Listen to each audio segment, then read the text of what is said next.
आज हम लोग फिजिक्स का क्लास 12 का chapter 1 electric charge and field part 7 शुरू कर रहे हैं। इसका पार्ट 6 तक का वीडियो पहले ही बना दिया गया है। आप सब्सक्राइब कीजिएगा, वो वीडियो आपको मिल जाएगा। लाइक सब्सक्राइब करना मत भूलिएगा, ठीक है। हम लोग पार्ट 7 में हम लोग स्टार्ट करेंगे। आज हम लोग सिर्फ इलेक्ट्रिक फील्ड लाइंस के बारे में बात करेंगे, इलेक्ट्रिक फील्ड लाइंस के बारे में, ठीक है। और इसके टोटल 16 टॉपिक्स हैं, ठीक है, 16 पॉइंट्स हैं, उन सभी के बारे में देखेंगे, ठीक है।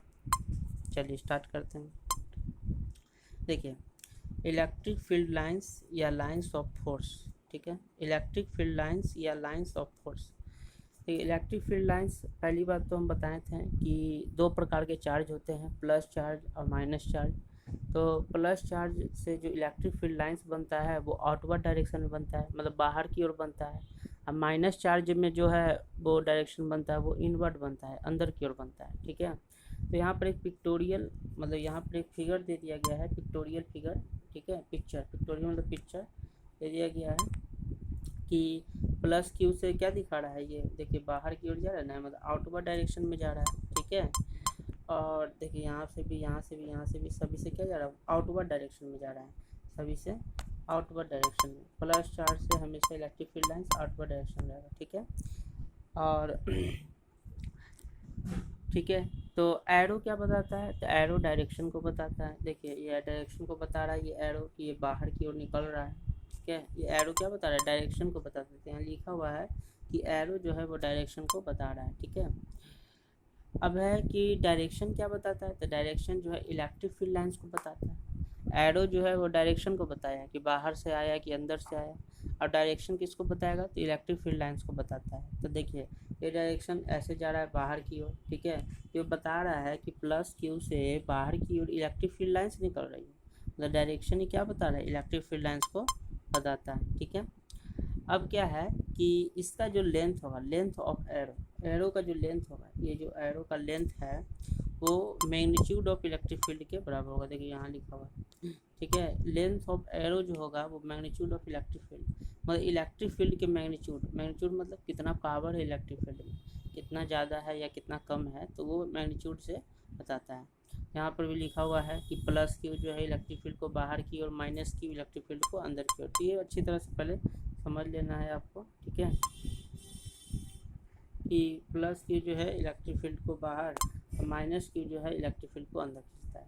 ई का वैल्यू क्या होता है, ई का वैल्यू के क्यू बाई आर स्क्वायर, पहले से बता रहे हैं, है ना, फार्मूला डेराइव भी किया हुआ है। और ई जो प्रोपोर्शनल होता है वो किसके होता है, ई प्रोपोर्शनल होता है 1/r², मतलब कि आर जैसे जैसे बढ़ेगा इलेक्ट्रिक फील्ड घटेगा, है ना। आर मतलब कि इसका जो दूरी बढ़ेगा, तो इस पॉइंट पर निकलना है, ठीक है, इलेक्ट्रिक फील्ड, तो आर बढ़ा हुआ है, तो इलेक्ट्रिक फील्ड यहाँ पर इसके तुलना में क्या रहेगा, इलेक्ट्रिक फील्ड यहाँ पर कम रहेगा, ठीक है, क्योंकि E is inversely proportional to R square. समझ में आ गया होगा कि आर अगर इंक्रीज करेगा तो इलेक्ट्रिक फील्ड डिक्रीज करेगा, इतना तक समझेगा, ठीक है। आगे बढ़ते हैं। देखिए यहाँ भी पिक्टोरियल ग्राफ से दिखाया गया है कि प्लस क्यू से हमेशा ये आउटवर्ड डायरेक्शन में, रेडियली आउटवर्ड, रेडियली का मतलब क्या है, रेडियस, देखिए रेडियली मतलब बाहर की ओर, ये परपेंडिकुलर हमेशा सब लाइन रहता है, वो आगे बताएंगे। तो रेडियली आउटवर्ड डायरेक्शन में, ठीक है। अब माइनस क्यू में क्या होता है, रेडियली इनवर्ड डायरेक्शन में, मतलब अंदर की ओर जाता है, ठीक है। डायरेक्शन ऑफ फील्ड, फील्ड का जो डायरेक्शन वो किसको बताएगा, तो मैग्नीट्यूड ऑफ फील्ड, है ना, डेंसिटी ऑफ लाइंस। फील्ड के डायरेक्शन जो है वो किसको बताएगा, फील्ड का डायरेक्शन। तो फील्ड का डायरेक्शन जो है, direction of field, magnitude of field, density of lines, lines की डेंसिटी होता है, कितना डेंसिटी है लाइंस में, कितना ज़्यादा वो लाइंस है ना। अच्छा देखिए यहाँ पर एक डिफिनेशन दे दिया गया है कि इलेक्ट्रिक फील्ड लाइंस किसको कहते हैं। ध्यान देखिए लिखा हुआ है कि electric field lines are imaginary lines in a region of space along which a free positive charge would move if allowed to do so। मतलब कि इलेक्ट्रिक फील्ड लाइंस एक इमेजिनरी लाइंस होता है, मतलब हम इस लाइंस को मतलब रियल रूप से देखते नहीं है, हम लोग सिर्फ इमेजिनिंग किए हैं, है ना, कि ऐसा लाइन हो सकता है। तो इलेक्ट्रिक फील्ड लाइंस एक इमेजिनरी लाइन हो सकता है, और कहाँ हो सकता है, तो इन रीजन ऑफ स्पेस, एक जगह पे हो सकता है, एक क्षेत्र में हो सकता है, along which a free positive charge would move, जिसमें क्या होगा, फ्री पॉजिटिव चार्ज मूव कर सकता है, ठीक है। फ्री पॉजिटिव चार्ज मूव करेगा if allowed to do so, अगर उसको मूव करना रहेगा तो वो फिर पॉजिटिव चार्ज से मूव कर सकता है उस फील्ड लाइन में। समझ में आ गया होगा। ये डिफिनेशन है, डिफिनेशन लिख लीजिएगा आप लोग, ठीक है। हम लोग अगला पे पढ़ते हैं। अब देखिए एग्जाम में क्या आता है, तो एग्जाम में डिफिनेशन भी आ सकता है, कोई दिक्कत नहीं है। एग्जाम में डिफिनेशन मेन रूप से इसका प्रॉपर्टी आता है। हाँ, इलेक्ट्रिक फील्ड लाइन्स का क्या क्या प्रॉपर्टी है, इसके क्या क्या गुण है, क्वालिटी है, विशेषता है। तो टोटल ऐसे तो हम यहाँ पर 16 प्रॉपर्टी को दिए हैं, यस 16 प्रॉपर्टी को। तो 16 प्रॉपर्टी को यहाँ देखेंगे। आसिफ आज इलेक्ट्रिक फील्ड लाइन्स को ही डील करेंगे, ठीक है, और किसी को नहीं करेंगे। इलेक्ट्रिक फील्ड लाइन्स को ही अच्छी तरह से समझेंगे। और कम से कम तो एग्ज़ाम में 5-6 लाइन लिखने के लिए 5-6 नंबर का रहेगा, तो 5-6 लाइन मतलब आएगा ही आएगा। प्रॉपर्टीज़ का इलेक्ट्रिक फील्ड लाइन्स का लिख कर बताइए। तो इसी 16 को ही समझेंगे। कुछ कुछ बेसिक है और कुछ कुछ एडवांस है, मतलब कि जो कंपटीशन में काम आता है वो प्रॉपर्टी भी दिया हुआ है, और जो एग्ज़ाम में आता है वो प्रॉपर्टी भी दिया हुआ है, ठीक है। तो दोनों रूप से हम दे दिए हैं, ठीक है। दोनों बढ़ते हैं। देखिए पहला है they originate from positive charge and terminate at negative charge. मतलब क्या है कि यह जो इलेक्ट्रिक फील्ड लाइन्स है वो पॉजिटिव चार्ज से बाहर निकलता है, ओरिजिनेट मतलब बाहर निकलता है, और नेगेटिव चार्ज की ओर टर्मिनेट होता है, मतलब समाप्त हो जाता है, ठीक है। पॉजिटिव चार्ज से वो बाहर निकलता है और नेगेटिव चार्ज पर समाप्त हो जाता है, ठीक है। जैसे देखिए यहाँ पर ये है पॉजिटिव चार्ज है, ये है नेगेटिव चार्ज। तो ये जो फील्ड लाइन से वो यहाँ से निकलेगा और यहाँ ख़त्म हो जाएगा, देखिए टर्मिनेट हो जाएगा। यहाँ से निकलेगा, यहाँ से टर्मिनेट हो जाएगा, देख रहे हैं। ये ऐसे ऐसे ऐसे रहता है इलेक्ट्रिक फील्ड लाइन, ठीक है। समझ में आ रहा होगा। तो ये इसी को लिखा गया, प्रॉपर्टी यही पहला है, ठीक है, कि they originate from positive charge, ये पॉजिटिव चार्ज से निकलता है और नेगेटिव चार्ज पर समाप्त हो जाता है। दूसरा है they do not form closed loop, मतलब कि यह कोई क्लोज्ड लूप नहीं बनाता है। क्लोज्ड लूप का मतलब होता है बंद, पूरी तरह से क्लोज, है ना। तो ये क्लोज लूप नहीं बनाता है, ओपन ही लूप रहता है इसका, है, ठीक है, पूरी तरह से क्लोज नहीं बनाता है। तीसरा है they do not terminate in space, मतलब ये स्पेस में कोई इन्फिनिटी में, स्पेस मतलब इन्फिनिटी में ये समाप्त नहीं होता है, मतलब कि इन्फिनिटी तक ये बना रहता है, इन्फिनिटी में समाप्त नहीं होता है। ये do not terminate in space, space में समाप्त नहीं होता है। चौथा पॉइंट है इसका अगला, जो चौथा पॉइंट है, देखिए चौथा पॉइंट है the number of field lines are subjective but density of field lines is objective. मतलब कहने का क्या है, देखिए मतलब कहने का है कि number of field lines are subjective but density of field lines is objective. मतलब फील्ड लाइंस की जो संख्या है, ठीक है, उसको हम लोग क्या कर सकते हैं, काउंट कर सकते हैं, उसको हम लोग काउंट कर सकते हैं, सब्जेक्टिव है वो। But density of field lines, लेकिन वो ऑब्जेक्टिव है, मतलब डेंसिटी ऑफ फील्ड लाइंस को पर नहीं कर सकते। जैसे देखिए यहाँ पर दिखाया गया है 5वां से कि number of field lines from a to a charge is directly proportional to magnitude of charge.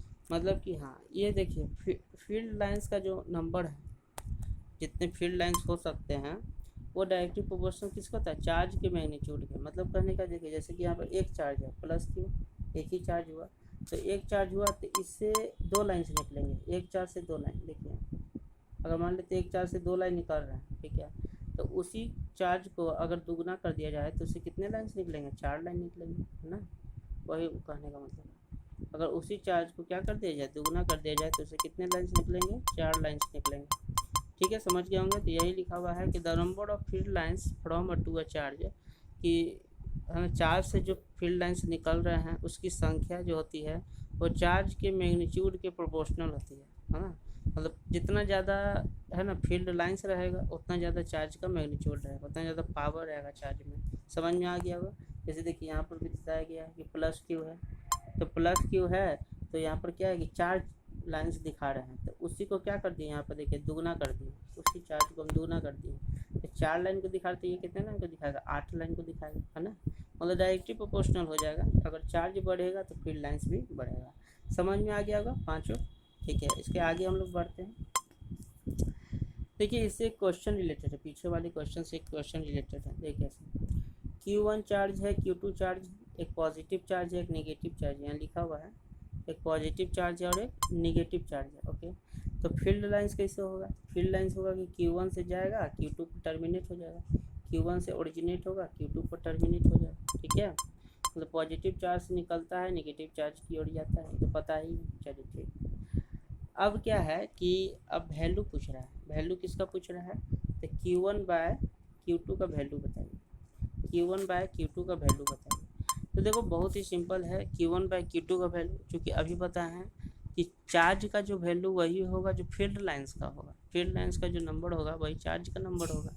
ठीक है, अब बताइए कि Q1 से कितने है ना चार्ज निकल रहे हैं, मतलब कितने फील्ड लाइंस है Q1 से। देखिए Q1 से 1 लाइन, 2 लाइन, 3 लाइन, 4 लाइन, 5 6 7 8, तो टोटल कितना हो गया? 8 है ना, Q1 हो गया 8। ठीक है, पता चल गया Q1 क्या हो गया, कितने फील्ड लाइंस है? 8। Q2 से कितने हैं बताइए? Q2 से, तो Q2 से पता चल रहा है कि ये सब तो निकल रहा है, लेकिन ये क्या हो रहा है, बस टर्मिनेट इसी में हो रहा है। मतलब इसमें कितने आ रहे हैं फील्ड लाइंस? 4 आ रहे हैं, तो Q2 4 हो गया। ओके सही है, तो इसी का रेशियो कर देंगे 8/4, कितना हो जाएगा कट करके 2 बराबर 2, तो आंसर क्या आ जाएगा? 2 आ जाएगा। समझ में आ रहा है? तो ये Q1 बाई Q2, मतलब ये क्वेश्चन कंपटीशन का है। ऐसे NCERT में भी देता है कि दोनों चार्ज निकाले, तो चार्ज का वही रेशियो होगा जो नंबर ऑफ फील्ड लाइंस के रेशियो होगा। क्लियर हो गया? उस पहले वाले क्वेश्चन से रिलेटेड था। छठा प्रॉपर्टीज का क्या है? देखिए 6 प्रॉपर्टी है कि the field lines are symmetric about the line joining two charges. मतलब कि सिमेट्रिक मतलब क्या? सिमेट्रिक मतलब ऐसा लाइन जिसके दोनों तरफ क्या हो, सेम पोजीशन हो, सेम शेप हो, है ना।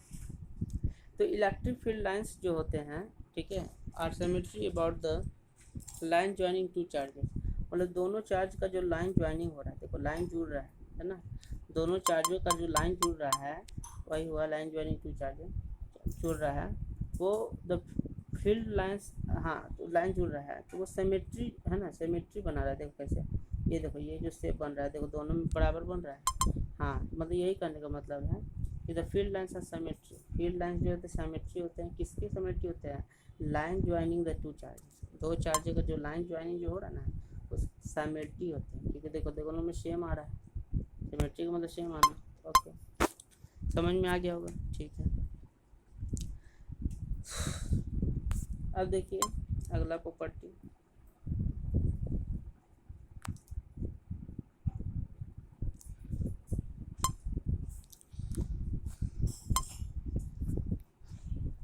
देखिए यहाँ पर क्या है कि एंगल मतलब अल्फ़ा जो है, अल्फ़ा जैसे बोल रहा है कि Q1 बड़ा है कि Q2 बड़ा है। ओके सही है, तो इसमें क्या है कि एंगल जो ये अल्फ़ा है और ये क्या है, ये बीटा है। ठीक है, बात सुनना, ये अल्फ़ा है ये बीटा है। ओके, तो अल्फ़ा और बीटा है, तो अल्फ़ा बड़ा है, इसमें से नज़र ही आ रहा है अल्फ़ा बड़ा है बीटा से। ओके, तो इसमें देखिए एक कंक्लूजन निकालते हैं, अल्फ़ा बड़ा है बीटा से। ओके सही है, अगर मान लेते हैं कि यहाँ पर देखिए एक चार्ज रखा हुआ है, देखो दोनों में चार्ज रखा हुआ है। ओके सही है, फील्ड लाइंस जो इसका है, ठीक है, एक 90 डिग्री बना रहा है, एक 60 डिग्री बना रहा है। 60 डिग्री जो बना रहा है उससे ज़्यादा चार्ज फील्ड लाइंस बनेंगे, है ना, ज़्यादा चार्ज बनेंगे, और जो 90 डिग्री बना रहा है उसमें सिर्फ 4 ही लाइन जा रहा है। तो अभी हम बताए थे कि इलेक्ट्रिक चार्ज मतलब Q का जो वैल्यू होता है वो नंबर ऑफ फील्ड लाइंस के प्रोपोर्शनल होता है। जिसमें ज़्यादा नंबर ऑफ फील्ड लाइंस रहेगा उसका चार्ज ज़्यादा रहेगा, जिसमें कम रहेगा उसमें कम रहेगा। मतलब इससे पता चल गया कि क्या है कि Q2 क्या है, बड़ा है किससे, Q1 से। Q2 बड़ा है Q1 से। ठीक है, तो देखिए आंसर ये हो गया। क्वेश्चन था ये एक प्रकार से एग्जाम्पल के रूप से कि एक बार एंगल जितना बड़ा होगा उतना ज़्यादा फील्ड लाइंस कम निकलेगा, एंगल जितना बड़ा होगा उतना ज़्यादा फील्ड लाइंस कम निकलेगा। ठीक है, याद रखिएगा, एंगल कम होगा फील्ड लाइंस ज़्यादा होगा, मतलब चार्ज का स्पीड ज़्यादा होगा। समझ में आ रहा होगा? ठीक है, क्वेश्चन सर 7 नंबर है, देखिए 7 प्रॉपर्टी, द डेंसिटी मतलब relative closeness of field lines gives magnitude of field. मतलब कि फील्ड लाइंस का जो डेंसिटी है gives magnitude of field. Field lines का डेंसिटी का मतलब क्या, कितना ज़्यादा फील्ड लाइंस चार्ज से क्लोज है ना, कितना ज़्यादा फील्ड लाइंस चार्ज से क्लोज है, ठीक है। जैसे मान लीजिए ये चार्ज है इसमें, तो इसमें जो फील्ड लाइंस है वो जितना कितना ज़्यादा क्लोज है, ये बोलने का मतलब ये इसके क्लोज कितना है, ये क्लोज ज़्यादा है ना, ये थोड़ा दूर है, समझ में आ रहा होगा, ये क्लोज ज़्यादा है, वो थोड़ा दूर है, इसको हटा देते हैं। हाँ, तो यही बोला कि फील्ड लाइंस का जो डेंसिटी है, मतलब कितना ज़्यादा फील्ड लाइंस चार्ज के करीब है, तो उसका उस पोजीशन पर, उस रीजन पर, उस क्षेत्र पर फील्ड का जो मैग्नीट्यूड होगा वो ज़्यादा होगा। देखिए एक एग्जांपल से यहाँ समझाया गया है, समझिएगा। देखिए कैसे, यहाँ ए और बी है, 2 पॉइंट है और एक बी पॉइंट है, ओके सही है। ये फील्ड लाइंस है, ऐसे जा रहा है, एक ऐसे जा रहा है और एक ऐसे जा रहा है, ठीक है। तो बोल रहा है कि इलेक्ट्रिक फील्ड लाइंस, ठीक है, इलेक्ट्रिक फील्ड लाइंस जैसे यहाँ पर दिया हुआ है कि ई ए बड़ा होगा ई बी से। तो देखिए यहाँ पर क्या पता चल रहा है, यहाँ पता चल रहा है, देखिए फील्ड लाइंस इसका ज़्यादा यहाँ पर है, मतलब ए का जो इलेक्ट्रिक फील्ड होगा, ए पर इलेक्ट्रिक फील्ड जो होगा वो बी से इलेक्ट्रिक फील्ड ज़्यादा होगा, सही बात है। ए पर जो इलेक्ट्रिक फील्ड होगा वो इससे इलेक्ट्रिक फील्ड ज़्यादा होगा। अच्छा, सी पर जो इलेक्ट्रिक फील्ड होगा वो बी से भी इलेक्ट्रिक फील्ड ज़्यादा होगा, और ये ई ए बराबर इसी हो सकता है, हो सकता है, ऐसे क्लियर नहीं हो सकता है कि ए बराबर इसी हो सकता है। मतलब कहने का है कि जितना ज़्यादा फील्ड लाइन जितना नज़दीक रहेगा ना, उस वहाँ पर इलेक्ट्रिक फील्ड ज़्यादा होगा, यही बोलने का मतलब कि इलेक्ट्रिक फील्ड का डेंसिटी, मतलब जितना ज़्यादा इलेक्ट्रिक लाइन्स रहेगा, इलेक्ट्रिक फील्ड लाइन्स का डेंसिटी जितना ज़्यादा इलेक्ट्रिक फील्ड लाइन्स रहेगा उतना ज़्यादा फील्ड का मैग्नीट्यूड रहेगा। समझ में आ गया। 8वां लाइन है इसका, the field lines are perpendicular to surface of charge. पहले भी बताए थे कि जो भी चार्ज है, मान लें क्यों चार्ज है, इससे जो फील्ड लाइन निकल रही है ये हमेशा क्या होता है, परपेंडिकुलर होता है, ठीक है, परपेंडिकुलर होता है। Field lines of perpendicular surface of charge, charge के सरफेस के परपेंडिकुलर होता है। तो इसको याद रखना है कि फील्ड लाइन्स जो होता है वो चार्ज के सरफेस के परपेंडिकुलर होता है। अगला 9 नंबर है, the tangent draw on a field lines gives the tangent drawn on a field lines gives the direction of electric field at that point। मतलब कि अगर कोई फील्ड लाइन्स है, ठीक है, अगर कोई फील्ड लाइन्स है, अगर उस पॉइंट पर कोई एक मान लेते हैं यहाँ पर पॉइंट है, बी पॉइंट है, और यहाँ पर एक टेंजेंट ड्रॉ कर दिए, ठीक है, यहाँ पर टेंजेंट दे दिए, ये टेंजेंट क्या दिखाएगा, तो ये टेंजेंट दिखाएगा इस पॉइंट का इलेक्ट्रिक फील्ड लाइन्स का डायरेक्शन, कि यहाँ पर इलेक्ट्रिक फील्ड लाइन्स चल रहा है, जैसे यहाँ दिखाना तो यहाँ पे दिखाएंगे, यहाँ दिखाना तो यहाँ पे दिखाएंगे, तो इलेक्ट्रिक फील्ड लाइन्स के डायरेक्शन को दिखाता है। समझ में आ गया होगा। तो the tangent drawn on a field lines, field lines पे जो टेंजेंट ड्रॉ हुआ है वो gives the direction of electric field at that point, उस पॉइंट पर इलेक्ट्रिक फील्ड को दिखाता है। समझ में आ गया, ठीक है, उस पॉइंट पर इलेक्ट्रिक फील्ड को दिखाता है।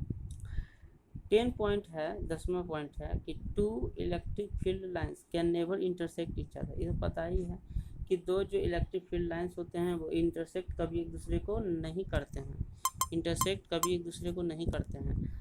अब इसका रीजन है, मतलब इसको एक आया है एग्जाम में भी कि 2 इलेक्ट्रिक फील्ड लाइन्स क्यों इंटरसेक्ट एक दूसरे को नहीं कर सकते हैं, तो इलेक्ट्रिक फील्ड लाइन्स एक दूसरे को इंटरसेक्ट नहीं करते हैं, तो क्यों नहीं कर सकते थे, देखिए यहाँ रीजन लिखा हुआ है क्यों नहीं करते हैं, क्योंकि because if they do so, अगर वे करते हैं ऐसा, then at the point of intersection, तो जो पॉइंट कटा है, जो दोनों का पॉइंट कटा है, इंटरसेक्शन पॉइंट जो है, देयर विल बी 2 टेंजेंट, तो उस पॉइंट पर क्या होता है, 2 टेंजेंट बनता है ना, एक E1 बनता है, एक E2 बनता है, 2 टेंजेंट मतलब 2 टेंजेंट मतलब 2 electric field lines and hence 2 direction of electric field lines, जिसके कारण से इट इज़ इम्पॉसिबल। एक ही पॉइंट पर 2 डायरेक्शन इलेक्ट्रिक फील्ड लाइन बन नहीं सकता है, इसलिए ये दूसरे को क्रॉस नहीं करता है। समझ में आ गया होगा। 11वां पॉइंट, देखिए 11वां पॉइंट कुछ दिया नहीं है, 11वां पॉइंट से बता दिया गया है कि अगर कोई 2 चार्ज है, प्लस क्यू है और दूसरा भी प्लस क्यू है, तो दोनों पॉजिटिव ही चार्ज है, ठीक है। तो इसका पहले फील्ड ऑफ लाइन्स जोड़ देंगे, लाइन ज्वाइनिंग कर देंगे, तो इससे जो इलेक्ट्रिक फील्ड जाएगा, जैसे देखिए इधर जा रहा है तो ये तो रिपेल करेगा ना, सेम चार्ज है तो ऊपर की ओर जाएगा, ये भी रिपेल करेगा, ऊपर की ओर जाएगा, यहाँ भी रिपेल करेगा और ये भी रिपेल करेगा, है कि नहीं, ठीक है। ये रिपेल करेगा, ये ऐसे जाएगा, है ना, बाहर की ओर निकालेगा। इस तरह से ये 11वां पॉइंट कुछ था नहीं, सिर्फ दिखाया हुआ है कि अगर 2 सेम चार्ज रहेगा तो उसका इलेक्ट्रिक फील्ड लाइन्स कैसे बनेगा, तो इस तरह से अरेंजमेंट हो जाएगा, वो आप देख लीजिएगा। 12 नंबर है, 12 नंबर है कि field lines repelled by positive charge and attracted by negative charge. मतलब कि ये तो पता है, ये फील्ड लाइंस जो होता है वो पॉजिटिव चार्ज को रिपेल करता है, मतलब रिपेल हटता है उससे और नेगेटिव चार्ज की ओर जाता है। तो पहले ही बताए थे कि पॉजिटिव जो रहेगा पॉजिटिव से ओरिजिनेट होगा और नेगेटिव टर्मिनेट होगा। तो वही ना बात है कि अगर कोई मान लेते हैं कि फील्ड लाइंस जा रही है, ठीक है, फील्ड लाइंस जा रही है बाहर की ओर, अगर यहाँ पर कोई पॉजिटिव चार्ज रहेगा तो इससे रिपेल करेगा, इससे दूर चल जाएगा, ठीक है। अगर कोई निगेटिव चार्ज रहेगा तो उसके पास चला जाएगा, अट्रैक्ट कर। समझ में आ गया होगा। अगला 30 नंबर है, लास्ट है 30 नंबर है कि parallel straight equi spaced field lines represent uniform electric field. मतलब कि अगर कोई फील्ड लाइंस क्या है, पैरेलल है, स्ट्रेट मतलब सीधा है ना, equi spaced field, equi spaced मतलब एक दूसरे के बराबर है, तो वो एक यूनिफॉर्म इलेक्ट्रिक फील्ड को रिप्रेजेंट कर रहा है। वो किसको रिप्रेजेंट कर रहा है? यूनिफॉर्म इलेक्ट्रिक फील्ड को। जैसे देखिए यहाँ पर एक दूसरे के लाइन पैरेलल नहीं है, पैरेलल नहीं है ना एक दूसरे से बराबर है, तो वो क्या कहलाएगा? Non uniform electric field. समझ में आ गया। तो parallel straight equi spaced field lines जो होता है वो यूनिफॉर्म इलेक्ट्रिक फील्ड को रिप्रेजेंट करता है, ठीक है। मतलब कि अगर इस पॉइंट की बात कर दें कि ए बी सी में से, तो ए पर भी इलेक्ट्रिक फील्ड उतना ही होगा जितना बी पर होगा और जितना सी पर होगा, क्योंकि यूनिफॉर्म है ना। समझ में आ जाएगा। 14 पॉइंट अंडर इलेक्ट्रोस्टैटिक कंडीशन। अब देखिए इलेक्ट्रोस्टैटिक कंडीशन में electric field inside a conductor is zero. मतलब क्या है कि अगर इलेक्ट्रोस्टैटिक कंडीशन है, इलेक्ट्रोस्टैटिक कंडीशन मतलब कि चार्ज मूव नहीं कर रहा है, चार्ज रेस्ट में है, तो electric field inside a conductor मतलब कोई कंडक्टर है उसके अंदर में जो इलेक्ट्रिक फील्ड होगा वो जीरो होगा। मतलब इलेक्ट्रिक फील्ड हमेशा देखते होंगे बाहर की ओर निकलता है। इलेक्ट्रोस्टैटिक कंडीशन मतलब चार्ज मूव नहीं कर रहा है, तब बता रहे हैं कि इलेक्ट्रिक फील्ड क्या होता है, बाहर की ओर निकलता है, अंदर में क्या होगा, इलेक्ट्रिक फील्ड जीरो हो जाएगा। 15 नंबर है electric field lines are always perpendicular to surface of a conductor. तो अभी बताए ही हैं कि अगर कोई सरफेस है और उससे इलेक्ट्रिक फील्ड निकल रही है तो वो सरफेस के परपेंडिकुलर होकर निकलेगा, है ना, कहीं से भी निकलेगा तो सरफेस के परपेंडिकुलर होकर ही निकलेगा। तो electric field lines are always perpendicular to surface of a conductor. एक कंडक्टर के सरफेस के परपेंडिकुलर होकर ही हमेशा निकलेगा। एंड लास्ट पॉइंट और लास्ट इस टॉपिक का लास्ट है, इसको समझेंगे लास्ट पॉइंट को, नियर एंड फार फील्ड। ठीक है, नियर एंड फार फील्ड वो क्या होता है? देखिए नियर फील्ड और फार फील्ड का मतलब क्या हुआ? देखिए नियर फील्ड जैसे यहाँ देखिए, यहाँ पर हम ले लिए क्या है, तो यहाँ पर ले लिए हैं क्या, दो क्या ले लिए हैं, चार्जेज ले लिए, ठीक है, दो चार्जेज ले लिए, एक ले लिए प्लस क्यू प्लस 2Q, एक ले लिए माइनस क्यू। क्योंकि जानते हैं कि एक क्यू से निकल रहा है 4 फील्ड, तो 2Q से निकलेगा 8 फील्ड, ठीक है, ये बाहर क्यों निकलेगा, ये अंदर क्यों निकलेगा। ओके सही है। देखिए इसमें होता क्या है कि हाँ, इसमें होता क्या है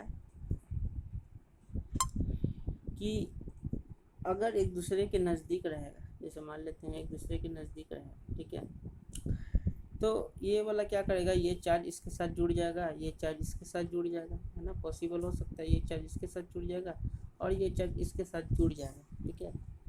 अगर दूसरे नज़दीक है तो ये चार्ज एक दूसरे से जुड़ जाएगा। ओके सही है। तो ये हो गया नियर फील्ड, है ना, एक दूसरे से। और फार फील्ड में ऐसे मान लेते हैं कि ये भी चार्ज मान लेते हैं बाहर की ओर ऐसे जाए, तो इसका तो कोई मिलेगा नहीं, इसका तो कोई मिलेगा नहीं, तो क्या होगा, ये बाहर की ओर से निकल जाएगा, ये भी बाहर की ओर से निकल जाएगा, ठीक है, समझ में है। तो एक प्रकार से ये एक नियर फील्ड मतलब एक प्रकार से मैग्नेटिक फील्ड को दिखाने का तरीका है, ठीक है।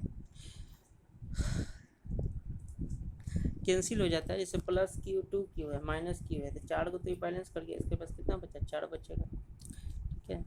मतलब प्लस क्यू है माइनस क्यू है, तो दोनों को एड करके प्लस क्यू बचना चाहिए, तो प्लस क्यू का वैल्यू आएगा, है ना, देखिए प्लस क्यू का वैल्यू आ रहा है। Line should be symmetry about charge, charge के अबाउट क्या है, सिमेट्री रहेगा, charge should be symmetry about charge. ठीक है, से एक बैलेंस किया इससे, एक बैलेंस किया इससे, एक बैलेंस किया इससे, एक बैलेंस किया इससे। ओके सही है। तो प्लस 2Q था माइनस Q हो गया। ओके सही है। इसका 4 फील्ड चला गया, 4 फील्ड मतलब कि एक क्यू चला गया, एक क्यू हट गया। अच्छा, अब इसके बाद बचा क्या, तो बचा 4 क्यू, मतलब 4 फील्ड है ना, तो 4 फील्ड बचा, तो ये प्लस क्यू ऐसे बन जाएगा ये, है ना, वही बचाएगा। देखिए कोशिश तो किए हैं। तो light should be symmetry, line should be symmetry about charges.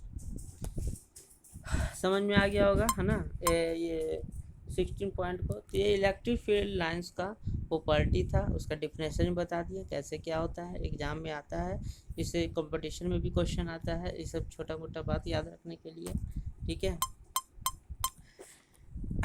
तो इसके बाद हम लोग आगे का टॉपिक पढ़ेंगे, है ना, डायपोल के बारे में पढ़ेंगे, इलेक्ट्रिक डायपोल। फील्ड लाइंस ख़त्म हो गया है ना, इलेक्ट्रिक डायपोल के बारे में पढ़ेंगे, इलेक्ट्रिक फील्ड भी ख़त्म हो गया है, इलेक्ट्रिक डायपोल के बारे में, ठीक है। तो यहाँ तक नोट्स कर लीजिए आराम से है, और इसके बाद हम लोग देखते हैं इसके आगे चल कर। Thank you.